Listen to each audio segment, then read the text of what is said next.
बात करते हैं आप लोग का जो 12th क्लास का जो सूरदास का पद प्रथम और द्वितीय पढ़ाए थे उसका अभ्यास प्रश्न आप लोग के सामने हम प्रस्तुत कर रहे हैं। और जिन छात्रों को लिखना है एकदम अच्छे ढंग से समझा देंगे, उसके बाद लिख लेना एकदम प्योरली। चलिए देखिए, हम पहला क्वेश्चन आप लोग का 12th का चैप्टर का जो फर्स्ट है पद, सूरदास का जो पद है लिखा गया है उसका फर्स्ट अभ्यास प्रश्न बोल रहा हूँ। प्रथम पद में किस रस की व्यंजना की गई है? वो बोल रहे हैं प्रथम पद में किस रस की व्यंजना की गई। तो हम आंसर यहाँ लिख रहे हैं। पहला क्वेश्चन का आंसर प्रथम पद में 1 नंबर का क्वेश्चन का है, प्रथम पद में किस आंसर लिखना है। प्रथम पद में वात्सल रस की व्यंजना की गई। वात्सल रस की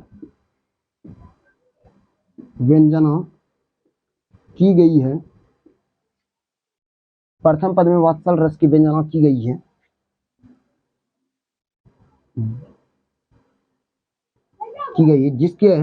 जिसमें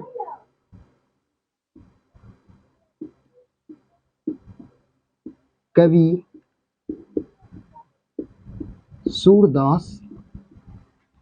सूरदास, ये जो रस है ये किसके बीच है? जिसमें कवि सूरदास भगवान श्री कृष्ण और मां यशोदा के बीच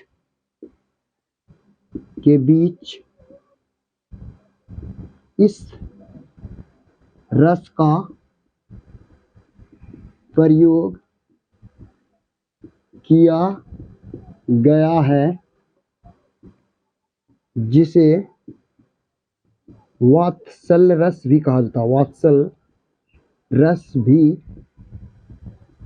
कहा जाता है। यानी आप लोग से कहेगा प्रथम पद में किस रस की? प्रथम पद में वात्सल रस की व्यंजना की गई है, जिसमें कवि सूरदास भगवान श्री कृष्ण और उनकी मां यशोदा के बीच इस रस का प्रयोग किया, वात्सल रस का, जिसे वात्सल रस कहा जाता है। यानी दो व्यक्तियों के बीच में होने वाले प्रेम के वर्णन को ही वात्सल रस कहा जाता है। वात का मतलब दो व्यक्ति, बात करने के लिए दो व्यक्ति होना चाहिए। और इस पूरे पंक्ति में हमने देखा क्या, भगवान श्री कृष्ण बिछावन पर सोए हैं। मेरा लेक्चर देख लेना, उसके बाद प्रश्न उत्तर देखना, ये टू जेड जाएगा। उसके बाद मां जाती है यशोदा उसके बिछावन पर जगा रही है। तो इस तरह उस दोनों के बीच एक रस था, उसी रस का मतलब होता आनंद। अब दूसरा पंक्ति देख रहे हैं, अब स्क्रीनशॉट लेना, स्क्रीनशॉट ले लो। दूसरा क्वेश्चन है, देखिए, गायें किस और दौड़ पड़ी थी? गायें किस और दौड़ पड़ी थी? दूसरा क्वेश्चन है गायें किस और दौड़ पड़ी थी। 2 नंबर का क्वेश्चन है गायें। आंसर लिखना है, हम आंसर डायरेक्ट यहाँ लिख रहे हैं, आप लोग प्रश्न उत्तर देख लीजिएगा, उसके बाद 2 नंबर उतार कर लिख लीजिएगा।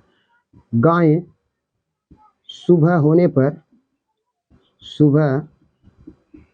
पर, अब ऐसा इसलिए लिख रहे हैं क्योंकि आप लोग को पंक्ति में हम समझाए थे कि जब उस समय पूर्वज की भारतीय सभ्यता और संस्कृति की बात है कि जब राजा के सामने जो रहते हैं गाय पहुने, सुबह होने पर वो अपने भौंकने लगते, रौंदते, यानी चिल्लाने लगती और अपने बछड़े की ओर दौड़ पड़ती।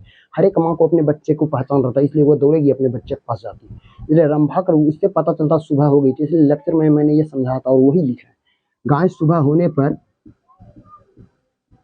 अपने बछड़े की ओर दौड़ पड़ी, क्योंकि उस गाय मां को पता है कि मेरे बच्चे रात भर से भूखे हैं, इसलिए सुबह होने पर बछड़े की ओर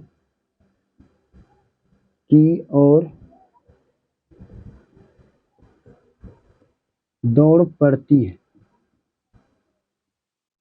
सुबह होने पर बछड़े की ओर दौड़ पड़ती है। दोनों क्वेश्चन हम लिख लो एकदम अच्छा समझा कर। लेक्चर देख कर क्वेश्चन बनाना, कभी बिना लिखिए हम, आप लिख लेंगे सर। चलिए, अर्थ स्पष्ट वाला आ रहा। उसके बाद पहला 3 में प्रथम पद का भाव स्पष्ट अपने शब्दों में करें। तो पूरा प्रथम पद का भाव स्पष्ट करेंगे। आप पहले ये स्क्रीनशॉट ले लीजिए, पूरा प्रथम पद को ही लिखना पड़ेगा, थोड़ा लंबा है। चलिए, अब ये प्रथम पद के बारे में लिखना है, पूरा भाव स्पष्ट। तो अब इसके प्रथम पद का वर्णन यहाँ डायरेक्टली लिख लो, प्रथम पद का वर्णन। पहला लिखना है, पंक्ति देखकर यानी वो लिख लेंगे पूरा एक लाइन से, क्योंकि प्रथम पद में क्या क्या बताएगा। हाँ, तो बोल रहा है, जागिए ब्रजराज कुमार। इसका अर्थ होगा, लिख रहे हैं, हे ब्रज के राजा, हे ब्रज, हे ब्रज के राजा या राजकुमार। कृष्ण भगवान ब्रज का राजा था, इसलिए हे ब्रज के राजा, हे ब्रज के राजकुमार। सुबह हो गई है, हो गई है,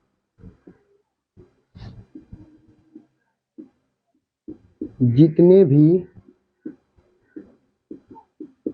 बाग बगीचा में, बाग बगीचा में फूल कमल हैं, वे सभी, वे सभी खिल गए हैं, खिल गए हैं, और उसके ऊपर चारों ओर गंध के लिए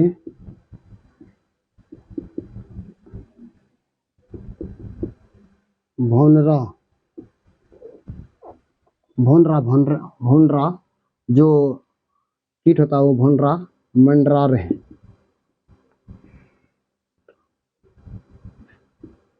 हैं। कोमा देकर और लिखना, मंडरा रहे हैं, और सुबह होने पर, सुबह होने पर मुर्गा पक्षी सभी बाग बगीचों में बोलने लगती है, लगती है। फिर कॉमा देकर लिखना, और सुबह होने पर, होने पर गायें अपनी बछड़े की ओर दौड़ पड़ती है, दौड़ पड़ती है, गाय अपने बछड़े की ओर दौड़ पड़ती है। और लास्ट पंक्ति में बोलता है, विधु मलिन, यानी जब चंद्रमा का प्रकाश कम होने लगता है,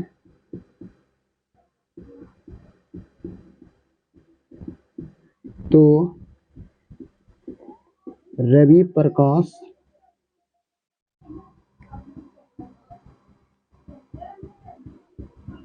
आने लगता है,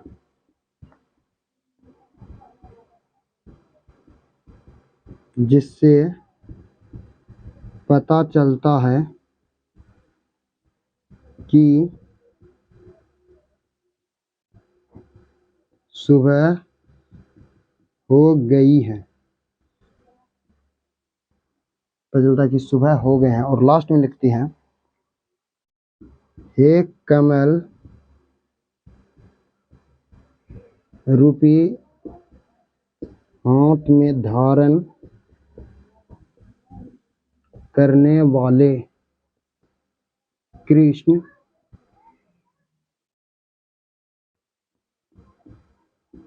सुबह हो गई है, अब तो जाग जाइए जाइए। यानी आप लोग प्रथम पंक्ति जो लेक्चर मैंने दिया था पूरे सारांश का, वो भी देखकर आप इसको लिख सकते हैं। और प्रथम पद में कृष्ण भगवान को जगाने की बात कही गई है, यानी ये बिछावन है और इधर से उसकी माँ आती है, इसको अपने सिर पर सहला कर जगा रही है, और जगाने के लिए उसकी नटखट होने के कारण वह नहीं जागता है, और नहीं जागने के कारण उसे कुछ उदाहरण प्रस्तुत किया, और वही उदाहरण मैंने यहाँ लिख दिया कि हे ब्रज के राजा, हे ब्रज के राजकुमार, सुबह हो गई है, अब तो जग जाओ। इसके लिए उन्होंने कुछ जो बाग बगीचा है, फूल है, कमल है, वे सभी खिल गए हैं, और उसके ऊपर चारों ओर जो बाग बगीचा में खिलता है, फूल खिलेंगे तो उसमें भौंरा कर क्या होता है, मंडराने लगता, मंडरा रहे हैं, इससे भी पता चलता सुबह हो गई। और सुबह होने पर मुर्गा पक्षी जो सुबह होता है तो सुबह 3 और 4 बजने लगता है, तो पता चलता मुर्गा बोलने लगता है, इससे भी आज से पहले हम लोग अंदाजा लगा सकते थे सुबह हो गई थी। और इस तरह पक्षी का भी चहचहाने लगती है। सुबह होने पर गाय अपने बछड़े की ओर दौड़ पड़ती है, इस तरह उदाहरण प्रस्तुत है। और जब सुबह होता है, पूर्णिमा के दिन देखता है चंद्रमा का प्रकाश धीरे धीरे डाउन होता है, तो रवि प्रकाश होने लगता है, इससे भी पता चलता है सुबह हो गई है।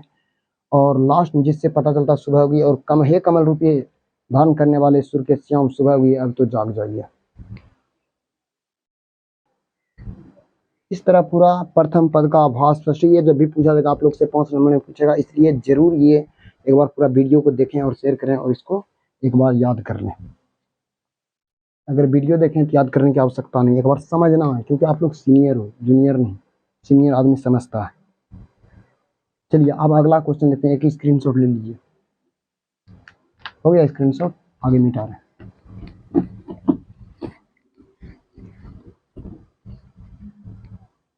अगला क्वेश्चन है, काव्य सुंदर स्पष्ट करें। ये व्याख्या वाला ना 3 तरह क्वेश्चन पूछता है, एक अर्थ स्पष्ट करें, एक व्याख्या करें, एक काव्य सुंदर स्पष्ट करें, और वर्णन करें। ऐसा 4 बार आता है वो पंक्ति वाला क्वेश्चन को। पहला अर्थ स्पष्ट करें, व्याख्या करें, काव्य सुंदर स्पष्ट करें, इस तरह आता है। तो आप लोग का पहला देख रहे हैं, तो पहला है क नंबर में, यानी 5 का क नंबर। ये तो चल नहीं रहा, यानी 5 का क नंबर का, 5 का क नंबर में बोल रहा है। पहला, आप पंक्ति आप बुक लेकर रखिए, पंक्ति हम समझा रहे हैं। पहला क नंबर में बोल रहा है, कछु खात कछु धरनी गिरावत छवि निरखत नंद रनिया। कछु खात, कुछ खाते हैं और कुछ धरती पर गिराते हैं, यही बता रहा। धरनी गिरावत, छवि, छवि का मतलब होता है रूप, कुछ खाते थे, जैसे खाया ना, इधर लग गया, इधर लग गया, और धरतियों पर गिराता था। और इधर इधर लगेगा तो हम लोग भी देखते हैं बच्चा तो हंसने लगते हैं कि कैसा घिनक करा बच्चा। उसी प्रकार कुछ खाते थे कृष्ण भगवान और कुछ धरती पर गिराते थे, और ऐसे रूप कर देखकर महल में रहने वाली सभी रनिया देखकर क्या करती थी, हंसने लगती थी। बस यही लिखना। तो इसको लिखने के लिए पंक्ति के बारे में प्रस्तुत करना होगा, ये किस पंक्ति का लिया गया है, तो ये देखना पड़ेगा। छवि कहत न कछु, यानी द्वितीय पंक्ति से लिया, द्वितीय पद से लिया, तो इसको लिखेंगे प्रस्तुत पंक्ति। प्रस्तुत पंक्ति, प्रस्तुत पंक्ति लिखना है। दिग्गंत है, 10th के लिए गोदली, लेकिन 12th के लिए दिग्गंत।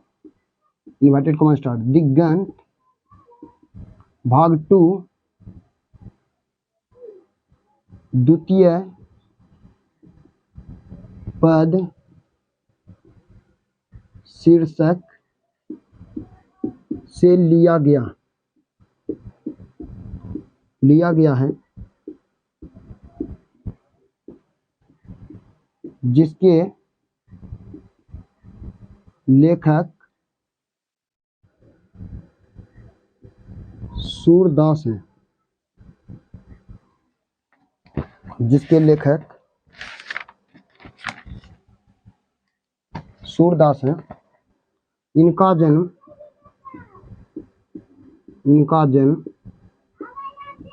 1478 ईस्वी में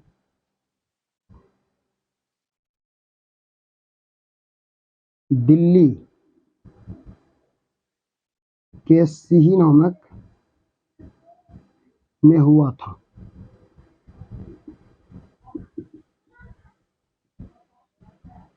इनका मृत्यु 1583 ईस्वी में हो गई। अब यहाँ से लिखना है इनका निवास स्थान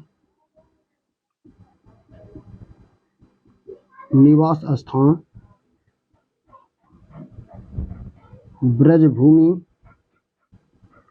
वृंदावन था। अब यहाँ से लिखना है पर आप चयन करके इस पंक्ति के माध्यम से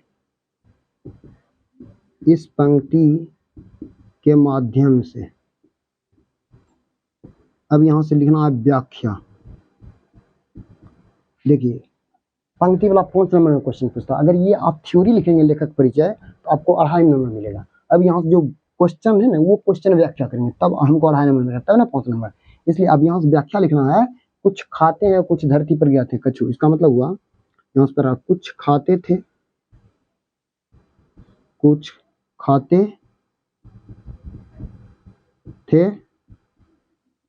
और कुछ धरती पर गिराते थे। कुछ खाते थे और कुछ धरती पर गिराते थे।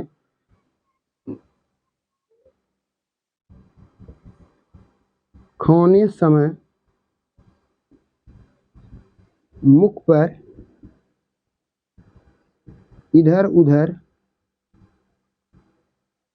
भोजन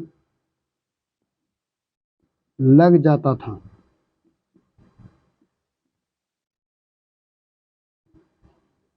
कृष्ण के इस रूप को देखकर सभी महल की रानियां हंसने लगती थी। ये हो गया आंसर। आप लोग लिख लीजिए, ये तमाम लेखक परिचय लिखिए। उसके बाद नीचे वाला ये व्याख्या दे दीजिए। खाने समय इधर उधर भोजन मुख पर लग जाते थे और ऐसे रूप को देखकर सभी की रानियां वहां की हंसने लगती थी। चलिए अब क नंबर का हो गया है व्याख्या। अगला है ख नंबर। ये क का था। अब यहाँ लिख रहे हैं ख नंबर का आपको समझना है, कुछ नहीं करना है। हमेशा पंक्ति वाला के इसी तरह आंसर देना। ऊपर वाला जितना थ्योरी लिखे ना सब वही लिखना होगा। आप देख लीजिए। अब दूसरा में भोजन करी नंद अचमन। आप लोग को हम जखनी थ्योरी समझा रहे थे अचमन क्या होता है, हाथ मुंह धोने की क्रिया को अचमन कहते हैं। हम लोग डेली भोजन करते हैं, हाथ मुंह धोते हैं, हम लोग अचमन करते हैं। तो भोजन करी नंद अचमन लीनहु मांगत सूर जुठनिया। सूर का मतलब सूरदास वो जुट्ठा बच गया था तो वो मांग रहे थे। तो ये भी द्वितीय पंक्ति से लिया गया है। इसका मतलब इसका आंसर फिर ख नंबर में यानी प्रस्तुत पंक्ति। ये पंक्ति प्रस्तुत ना इसलिए प्रस्तुत लिखते हैं। तो यहाँ से आप लोग को शुरुआत में यहाँ से भरी आप लोग को यहाँ तक वही लिखना जितना ऊपर वाला सब लिखे है ना। प्रस्तुत खो नंबर दीजिए और वहाँ नोट करिए। प्रस्तुत पंक्ति दिगंत भाग 2 द्वितीय पद शीर्षक कविता से। द्वितीय पद शीर्षक कविता यहाँ छूट गया।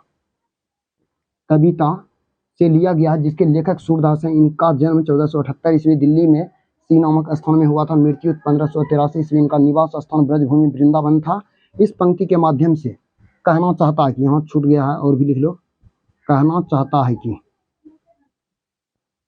अब व्याख्या कुछ खाते थे और कुछ धरती पर गिराते थे और ऐसी रूप खाने वक्त भोजन इधर उधर लग जाने के कारण वहां की सभी रानियां देखकर इसके मुख छवि रूप को हंसने लगती थी। ये था। अब यहाँ तक पहले ऊपर ख नंबर में यहाँ तक लिखकर डैश दो। ये नीचे वाला हो गया, स्क्रीनशॉट ले लो। अब यहाँ तक पहले उतारो, खो नंबर में यहाँ तक उतार लो। उसके बाद दूसरा हम आंसर दे रहे हैं व्याख्या वाला पंक्ति का। अब बोल रहा भोजन करी नंद अचमन लीनो मंगर सूर्य जिसने। अब यहाँ से आंसर डायरेक्ट हम लिख रहे हैं। ख का डायरेक्ट इतना लिखो, उसके बाद यहाँ से व्याख्या वाला लिख रहे हैं। भोजन करी नंद अचमन इसका मतलब जब भगवान श्री कृष्ण भोजन कर लिए तो कुछ जूठा बच जाता है और उसी जूठा को सूरदास कल्पना के माध्यम से मांगते हैं।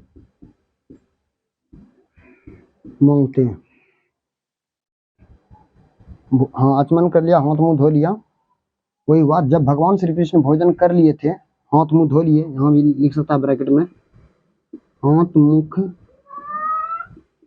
धो लिए, हाथ मुख धो लिए तो कुछ जूठा बच जाता है, और उसी जूठा को सूरदास कल्पना के माध्यम से मांगते हैं। बस इतना कर लो, आप लोग का कंप्लीट हो जाएगा।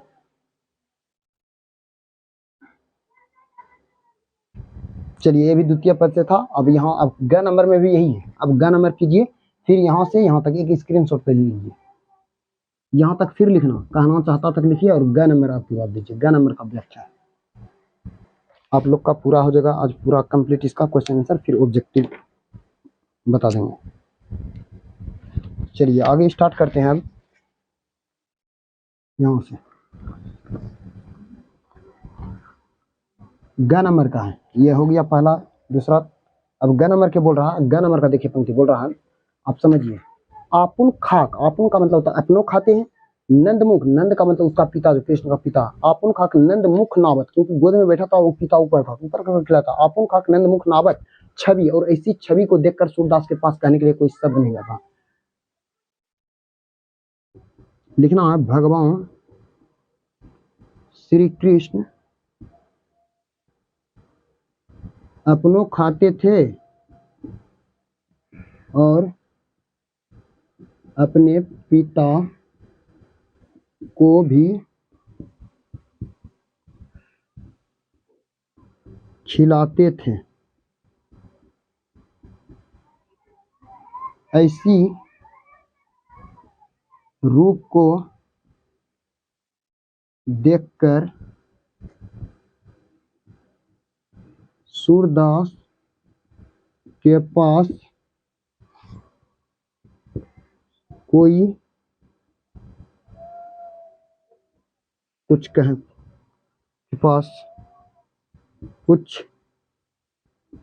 कहने के लिए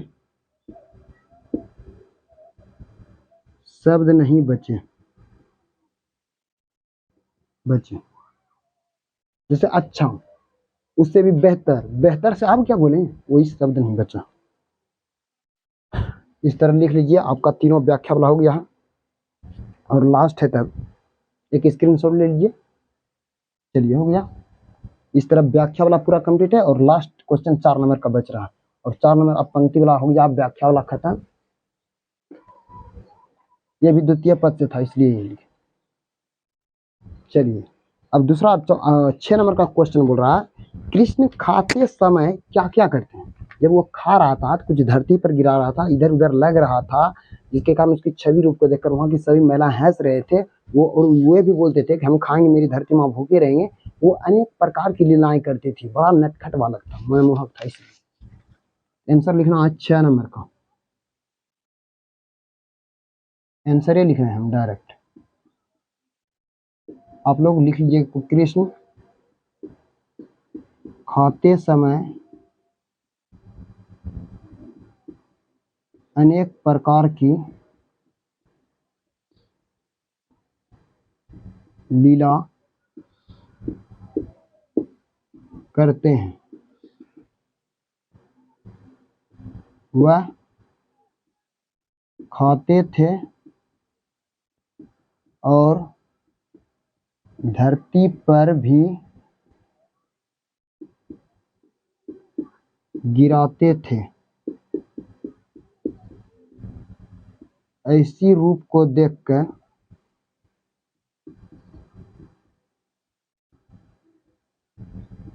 वहां की सभी रानियां हंसने लगती थी।